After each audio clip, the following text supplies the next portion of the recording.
Hello everyone, today we will talk about how to fix or how to solve the problem of stuck on Gmail. To know how to fix or how to solve the problem of stuck on Gmail app, you will click on settings. In this page, you can click on apps, default apps, app settings. On above, you can search about Gmail and you will enter here. Then you can click on first stop and you can click OK. After that, you'll enter to storage.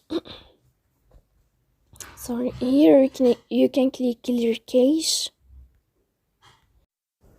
In the end, you can turn off your phone and you can turn on your phone again. So please don't forget to support us by like and subscribe. See you next time in another video.